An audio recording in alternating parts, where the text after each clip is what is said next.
Hi friends, welcome back to our channel. Today మీ ముందుకు ఒక బ్యూటిఫుల్ ఇన్ఫర్మేషన్తో వచ్చానండి. చాలామంది అడుగుతున్నారు, శ్రీనిధి మీ ఇంటర్వ్యూ ఎక్స్పీరియన్స్ ఎలా ఉంది అని. నా ఇంటర్వ్యూ అయితే పోస్ట్ పోన్ అయింది December 3కి. చాలామందికి తెలియదు అనుకుంటా, సో ర్యాండమ్గా మెసేజెస్ అయితే వస్తున్నాయి.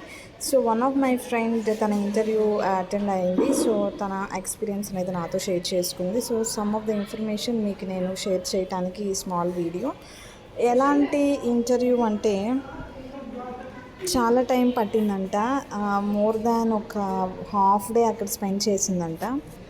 ఎలా అంటే మార్నింగ్ ఒక 2 స్లాట్స్ ఉన్నాయంట. మార్నింగ్ ఒక 30 మెంబర్స్ అండ్ ఆఫ్టర్నూన్ సెషన్ ఒక 30 మెంబర్స్ అప్రాక్స్గా వచ్చారంట.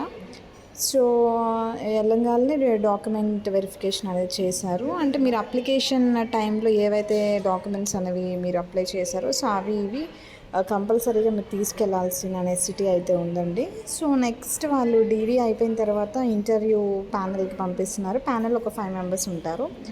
ఒక ఇద్దరు కంప్లీట్ మీరు కోర్ రిలేటెడ్ సబ్జెక్ట్స్ గురించి అడిగారంట. అంటే ఫర్ ఎగ్జాంపుల్ మీరు ఇప్పుడు ఇంజనీరింగ్ చేశారు, సో సర్టెన్ ఒక బ్రాంచ్లో చేసి ఉంటారు, దానికి సంబంధించిన క్వశ్చన్స్ అడిగారంట. అండ్ నెక్స్ట్ ఇప్పుడు ఏం చేస్తున్నారు ప్రెసెంట్, అండ్ ఇప్పుడు చేస్తున్న దాని నుండి దీనికి ఎందుకు కన్వర్ట్ అవుతున్నారు, సో అలాంటి టైప్ ఆఫ్ క్వశ్చన్స్ అడుగుతున్నారు. ఫర్ ఎగ్జాంపుల్ ఇప్పుడు మీకు రాజమండ్రి, మీరు లోకల్ క్యాండిడేట్ అయితే మీకు ఇంకే శ్రీకాకుళం వచ్చినా గుంటూరు వచ్చినా మీరు వెళ్తారా, ఆర్ యూ రెడీ అనే క్వశ్చన్ అయితే అడుగుతున్నారు. అండ్ నెక్స్ట్ సెర్పో, మెప్మా, ఎస్హెచ్కి గ్రూప్స్ గురించి, అండ్ గవర్నమెంట్ పోవర్టీ లైన్స్ గురించి, అండ్ సమ్ ఆఫ్ ద బ్యాంక్లో ఇస్తున్న ఇంట్రెస్ట్ రేట్ గురించి, డ్వాక్రాలో ఎంతమంది ఉంటారు, వాళ్ళ లోన్స్ ఎలా ఉంటాయి, అండ్ శ్రీనిధి గురించి, ఇలాంటి టైప్ ఆఫ్ క్వశ్చన్స్ అనేవి ర్యాండమ్గా అడిగారంట. సో మోర్ దాన్ బాగానే జరిగిందని చెప్పారు. సో ఫైనల్ రిజల్ట్ వచ్చేదాకా we have to wait hour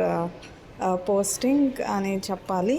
and maximum మీరు అంత జెన్యున్గానే చెప్పాల్సిన అవసరం అయితే ఉందండి. ఎందుకంటే ఇన్ కేస్ వాళ్ళు ఎక్కడైనా వేశారనుకోండి అండ్ మనకు ఆ పాసిబిలిటీ లేకపోతే we have to suffer. So maximum జెన్యున్గా మాట్లాడితే బెటర్ అని నాకు తన ఇంటర్వ్యూ షేర్ చేసినప్పుడు అనిపించింది. So this is the small information candidates. And ఈ వీడియో మీకు నచ్చినట్లయితే లైక్ చేయండి, షేర్ చేయండి, సబ్స్క్రైబ్ చేయండి. Thank you friends, have a nice day.